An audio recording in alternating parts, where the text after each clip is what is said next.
বাংলাদেশের কিছু অতি প্রাচীন এবং দুর্লভ চিত্র দেখাবো এই ভিডিওতে। চিত্রগুলি বাংলাদেশের দুষ্প্রাপ্য ছবি সমগ্র থেকে সংগ্রহ করা। এই ভিডিওতে দেখানো হবে বাংলাদেশের এক জীবন্ত ইতিহাস। এই চিত্রটি 1992 সালের ফার্মগেটের। ফার্মগেট তখনও জনবহুল ছিল, কিন্তু কোনো ওভারব্রিজ ছিল না। এই চিত্রটি 1967 সালের, অর্থাৎ স্বাধীনতার আগে বায়তুল মোকাররমের ছবি। 1982 সালের মতিঝিলের শাপলা চত্বরের চিত্র এটি। বাংলা মোটর দিয়ে গরুর গাড়ি চলছে। চিত্রটি 1964 সালের। গুলিস্তান এলাকার গুলিস্তান সিনেমা হল।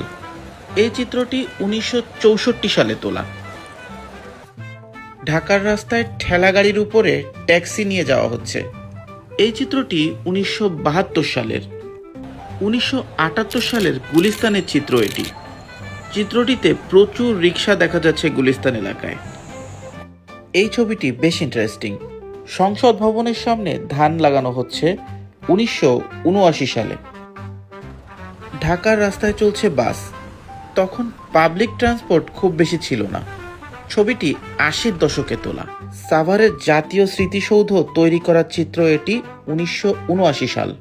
এই ছবিটি যাত্রাবাড়ি এলাকা থেকে তোলা 80-র দশকে। প্রতিটি ভিডিও তৈরি করা হয়েছে রিয়েল ছবিকে এআই এর মাধ্যমে ভিডিও বানিয়ে। আপনারা যদি এমন ভিডিও আরও দেখতে চান, কমেন্ট করে জানাতে পারেন। নেক্সট পার্ট বানানোর চেষ্টা করব।